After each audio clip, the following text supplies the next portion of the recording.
Boa tarde. Começaremos agora a palestra Hackeando a Educação, com a Georgia Correia. Alô? Com a Georgia Correia. Seja muito bem-vinda, Georgia. Olá, pessoal. Boa tarde. Como ela falou, meu nome é Georgia Correia, eu sou fundadora da Escola Teia Multicultural, do projeto pedagógico e também da Asas Educação.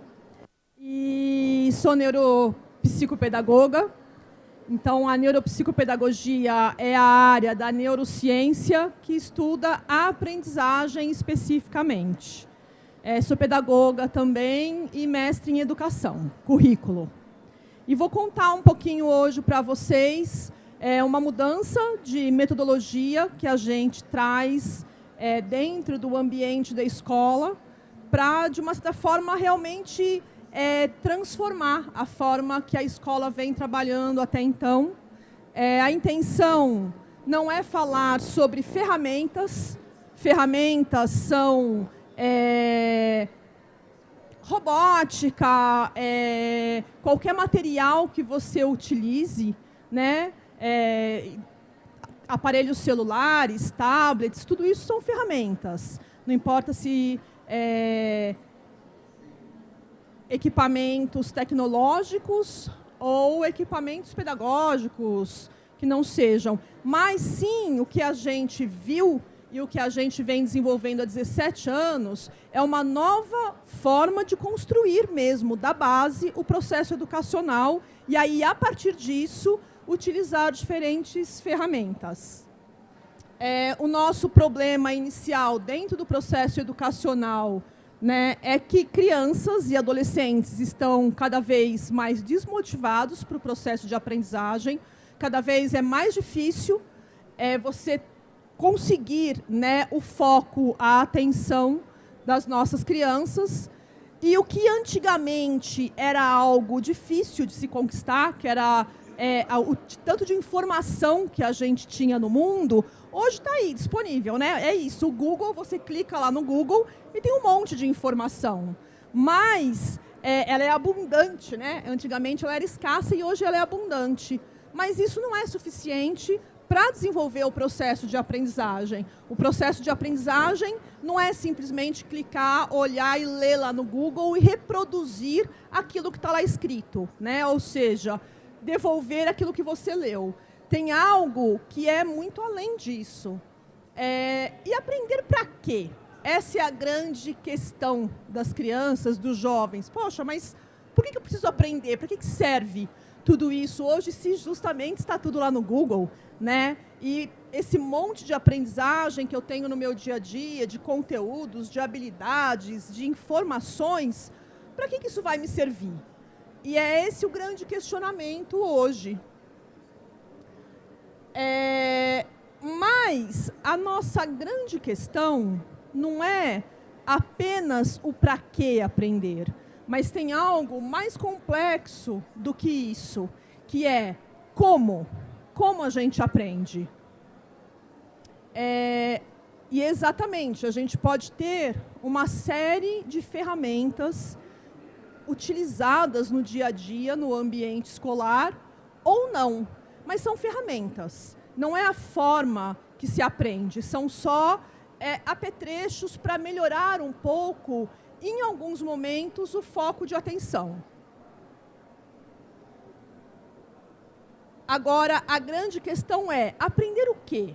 O que a gente precisa aprender hoje em dia? A gente tem justamente, né, o que a gente chama do hard skills, que são os conhecimentos de português, matemáticas, história, geografia. E se tem falado muito também dos soft skills, que são as habilidades socioemocionais.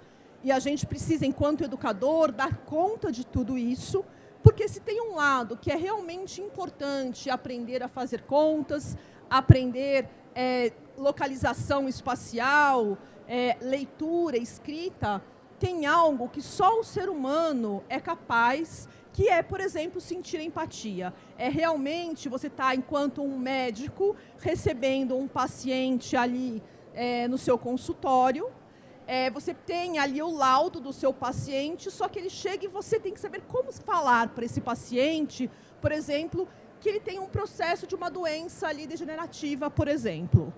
Você não manda ele simplesmente ler, né? E isso é o ser humano que vai perceber, não tem robô que vai conseguir realizar esta relação, perceber o entorno, ter empatia, ter esta sensibilidade. Então, ao longo do tempo, o que a gente pode ir percebendo é que, sim, teremos máquinas substituindo muitas coisas, mas tem algumas coisas que só o ser humano é capaz de fazer. E isso o robô não vai poder substituir.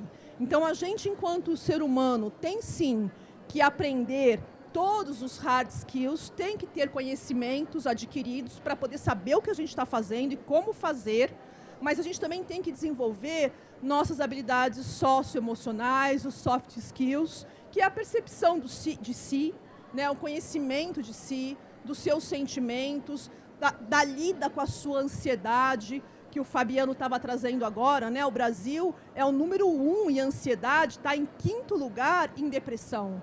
Então, você precisa aprender a trabalhar consigo, precisa aprender a perceber o outro também, perceber o seu entorno, a sociedade, as demandas, aquilo que não é bacana, aquilo que é importante.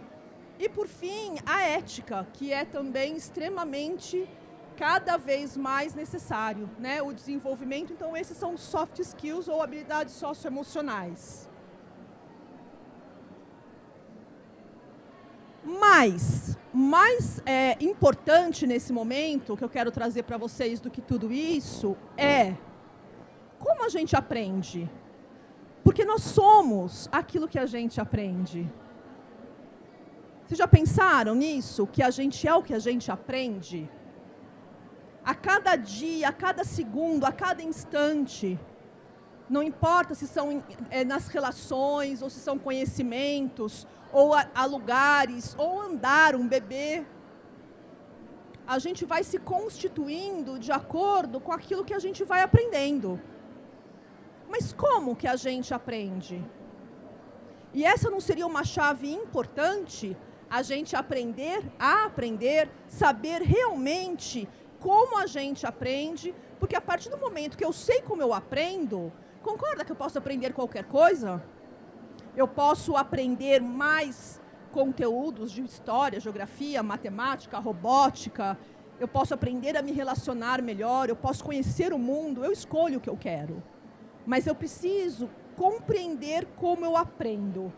E é exatamente este o ponto que eu venho me debruçando há alguns anos, entender como as pessoas aprendem, ensinar aos jovens, às crianças, a aprenderem como elas se percebem aprendendo e poder ir em busca do seu próprio aprendizado. E aí, para isso, a gente tem um ponto inicial, que é o primeiro ponto. Ninguém aprende nada para nada. A gente aprende porque a gente quer alguma coisa. Se você pensar, por que cada pessoa aqui está vestido como está? Por que você usou essa camiseta? Por que está com este sapato? E como você foi até o guarda-roupa, escolheu essa roupa? Tinha um motivo? Tinha uma motivação? Você sabia para onde você ia? Você queria relacionar a sua vestimenta com o ambiente e com o clima? Então, tudo que a gente faz tem um porquê. A gente não faz nada simplesmente por fazer. Ninguém faz nada por nada. Senão, seríamos zumbis. Né? Se você levanta da sua cama, você tem uma sequência de coisas que você vai realizar. Se você quer viajar, ou se você vai simplesmente até um banheiro escovar o dente, não importa. Sempre a gente tem algo que a gente quer realizar. Por mais pertinho que seja, a gente parte sempre de um ponto para chegar a um outro ponto. Vocês conseguem perceber essa relação de um ponto ao outro ponto? Então, o ponto que eu estou estática, o ponto A, tem um caminho para eu chegar ao ponto B, certo? E aí realizar aquilo que eu desejo. Para isso, para eu realizar essas coisas que eu desejo, eu tenho 3 pontos que são muito importantes em mim. Cada um tem em si. O primeiro é que eles estão conectados com as nossas emoções, os nossos sentimentos, os nossos desejos. Aquilo que eu sinto, aquilo que eu almejo, aquilo que eu quero, aquilo que me alegra, aquilo que me satisfaz, aquilo que me traz curiosidade. Então tem a ver comigo mesma e com meus sentimentos. É o primeiro ponto, né? E quem trata muito sobre isso é Valon, sobre as emoções e a aprendizagem a partir das emoções. A segunda coisa são as necessidades, aquilo que eu preciso para me desenvolver. Eu, enquanto ser humano, enquanto corpo físico, o que eu necessito, né, para caminhar? Por exemplo, um bebê, ele precisa aprender primeiro a gatinhar, ele quer mudar de um lugar para o outro. O ser biológico que existe em mim com as necessidades. E quem fala bastante sobre isso é Piaget e organiza isso em diferentes fases da vida. E depois a gente tem a questão social, como voltando, né, às roupas. Por que cada um está vestido como está? Porque a gente está num contexto social. Se você usa shorts, se você usa calça comprida, se você gosta de usar vestido, a forma que você conversa com as pessoas, que a gente se comporta. Então, a sociedade é que mostra para a gente este caminho e nos coloca numa situação de interesse. Então, temos também a questão social, e quem fala muito sobre isso é Vygotsky, o tanto que a sociedade interfere no meu ser, na minha forma de ser, nas minhas ideias, nas minhas buscas, na minha vontade de aprender algo, de realizar algo. Tudo isso é explicado, então, dentro da neurociência, porque a gente está falando aqui de emoções, e a neurociência fala bastante sobre as emoções, sobre o desenvolvimento do córtex pré-frontal, que é a região do cérebro onde eu tenho foco, onde eu tenho aprendizagem, onde eu percebo as minhas necessidades e essas emoções que estão ligadas ali com a minha amígdala, enfim, com diversas áreas do meu cérebro. E na escola? Para que tudo isso, esse desenvolvimento, esse interesse, esse foco aconteça, dentro da escola, é pensado isso? É organizado dessa forma para que os estudantes realmente queiram aprender e que a aprendizagem faça sentido para eles?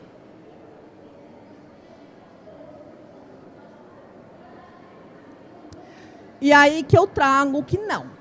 Normalmente não. Normalmente, por exemplo, naquele ponto de A a B, que eu falei, a gente está num lugar e quer chegar até o ponto B.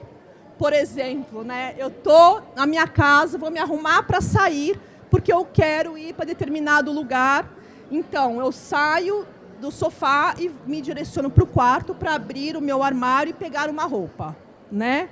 E aí eu vou me vestir. A escola trabalha não o desenvolvimento desse caminho como um resultado para atingir alguma coisa. Eu não sei o que eu vou fazer com aquilo, não tem este motivo. Eu simplesmente levanto do sofá e saio andando para qualquer lugar e eu vou estudar este andar para qualquer lugar, independente de para onde eu vá. É assim que é a escola.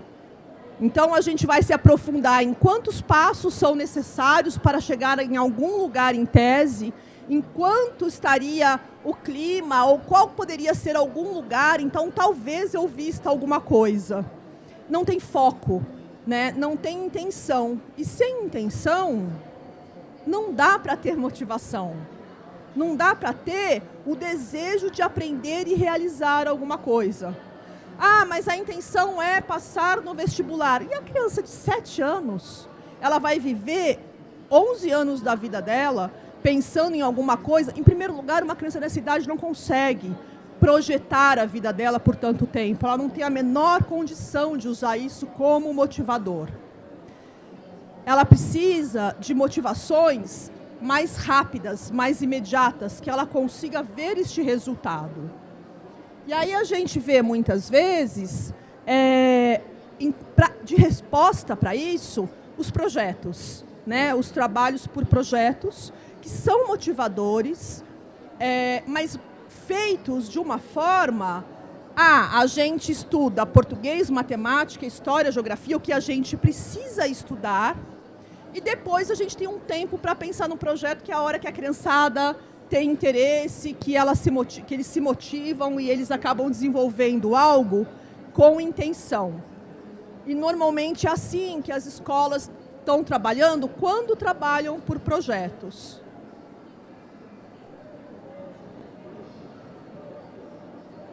E a gente inverteu esse sentido, nos debruçamos nesse tema e passamos a realmente começar, digamos assim, deste fim, deste tema que é o tema de interesse, é o foco que todo mundo precisa para se motivar, para caminhar, né? Então, se eu vou usar uma roupa, eu parto do princípio que estou levantando para vestir determinada roupa e não vou contar quantos passos eu preciso até o armário, medir esta distância para chegar lá e fazer algo que eu não sei o quê, né? Então, a gente parte realmente de algo que tenha um produto, só que esse produto, ele é conectado com todas as áreas do conhecimento. Então, tem matemática, tem história, tem geografia, tudo aquilo que precisa ser aprendido, porque senão o professor vai ficar maluco, é mais uma coisa que muitas vezes eles falam, poxa, mas eu tenho mais uma coisa para fazer. Não, você não tem mais uma.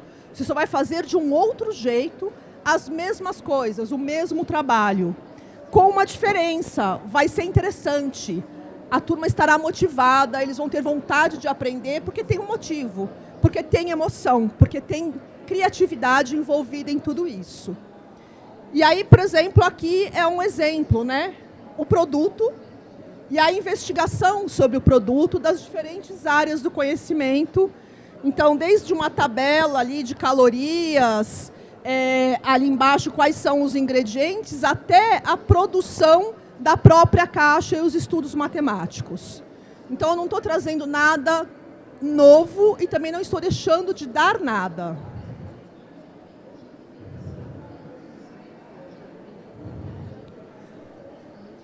Para realizar o trabalho dessa forma, tem uma parte bastante sistematizada, que não é simples. A gente parte, né, do trabalho de Design Thinking, organizando as 4 etapas, então, descobrir, definir, desenvolver e entregar, para a organização, então, do semestre, deste projeto geral, para o semestre todo.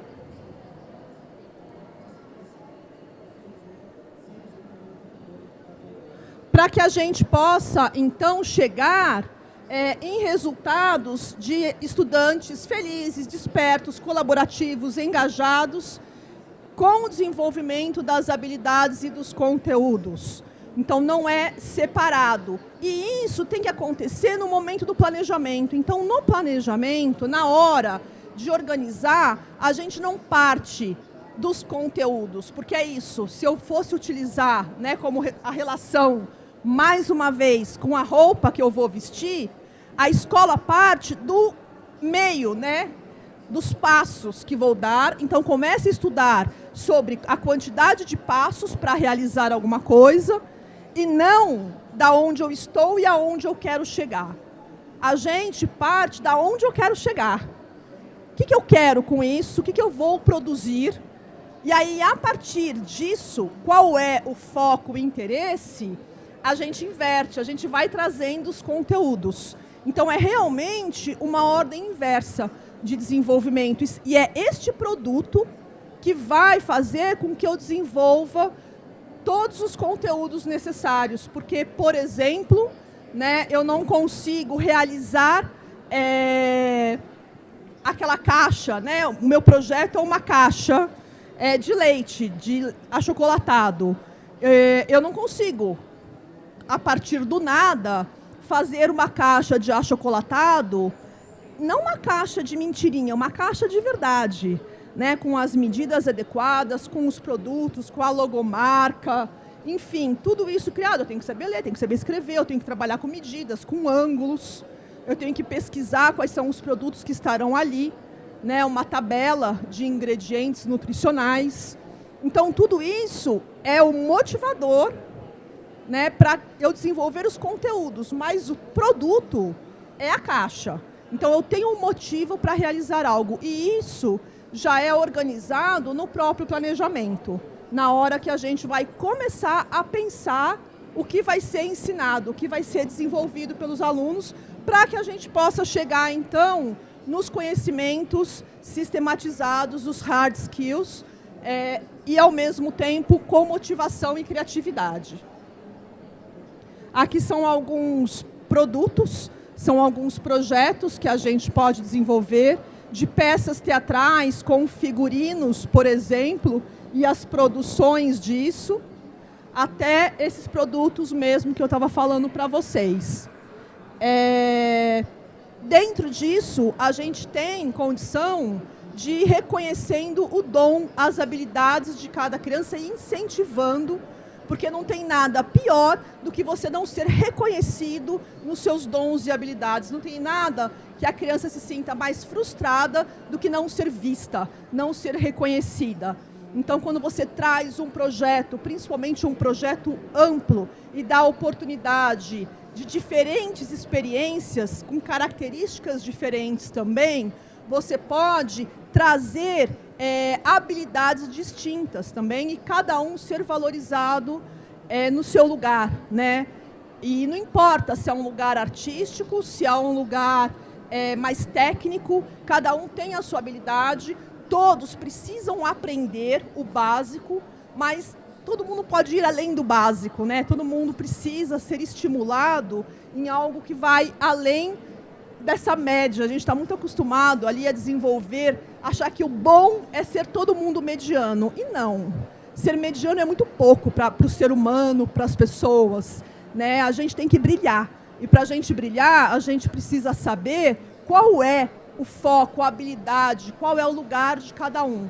E aí você pode brilhar com aquilo que você tem de melhor, para poder oferecer, então, o que a cada um tem de melhor para o nosso planeta. É isso, obrigada. Estou à disposição também, se alguém tiver alguma dúvida.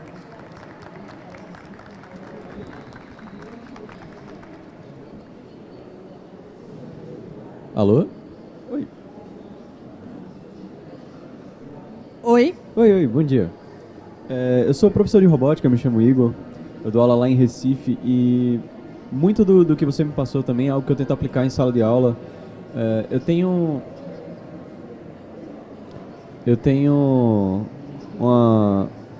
essa metodologia muito baseada em Vygotsky também, de desenvolver pares capazes e de tentar desenvolver pares capazes entre os próprios alunos, de você procurar os próprios expoentes dele e tentar direcionar para que aquele aluno consiga também ser capaz de reproduzir a partir de conhecimento. Então, quando a gente entra nessa época pós-pandemia, pós entre aspas, mas eu sinto que os alunos eles têm uma falta de iniciativa muito grande. Eles estão travados e se sentem muitas vezes incapazes. Como é que eu consigo gerar um protagonismo em uma sala ou em alunos específicos, nos quais o contexto dele faz ele se sentir uma pessoa não capaz de produzir algo e não capaz de conseguir lidar com aquela situação? Eu acho que essa pós-pandemia tem colaborado bastante em várias questões, né? Como eu falei, né, no começo, já estávamos, o professor Fabiano trouxe isso também, em primeiro lugar em ansiedade, em quinto em depressão. A pandemia acelerou muito isso, principalmente em jovens, mais do que criança, né? Os jovens acabaram indo para um lugar assim, mais depressivo mesmo, a gente consegue perceber. E, ao mesmo tempo, uma falta de crença em si mesmo, e que eu acho que isso é o que mais traz esse tipo de dificuldade, né? A credibilidade, perder a credibilidade nas suas habilidades, nos seus dons. Eu acho que é um trabalho complexo que a gente tem que fazer. Eu vejo que, mais do que conteúdos nesse momento, um resgate socioemocional é urgente. Então, a gente, quando está emocionalmente muito perturbado, não consegue aprender, porque a gente está fora do nosso eixo, do nosso processo. Então, a gente precisa entrar no mínimo de equilíbrio para realizar um processo de aprendizagem. Então, um trabalho, por exemplo, dessas habilidades socioemocionais, com respiração, com mindfulness, tem sido muito utilizado nesse tipo de processo. E, ao mesmo tempo, é a partilha, compartilhar bastante e partilhar sobre o que está acontecendo, reservar um tempo da aula para isso, para contar, para fazer algo. Porque, por exemplo, o mindfulness faz uma diferença enorme para o bem-estar. Eu trabalho com o meu córtex pré-frontal, melhorando depois o meu foco, e eu posso fazer isso em 2 minutos, é muito rápido. E eu já consigo centrar, não estou falando de algo comprido, que fique um tempão e perca um tempão de aula. 2 minutos, 3 minutos, dá uma centrada e acostumar a compartilhar, cada um contar um pouquinho, não vai contar tudo de si, porque eles não estão acostumados com isso, mas aprender a se perceber, se colocar, e a partir disso eles vão aprendendo aos poucos a se observar e contar sobre si, porque o professor, ele precisa também conseguir identificar pontos de luz na pessoa, né? Aquilo que você pode trabalhar para trazer à tona algo que ela tenha, que aí sim seja um dom, uma habilidade, e mostrar para ela, olha que legal isso que você faz, né? Então vamos começar por aí, se é a escrita de um texto, se é a construção de algo, não importa. Porque, na verdade, qualquer conteúdo pode ser relacionado a qualquer coisa. Mas o principal é você encontrar, né, esse ponto de sabedoria que existe para que você possa, então, ir desenvolvendo. Mais alguma pergunta?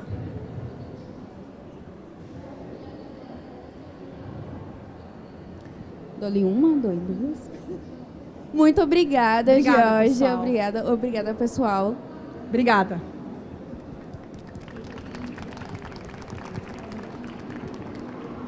Nossa próxima palestra será em instantes sobre bioimpressão 3D, de órgãos a alimentos.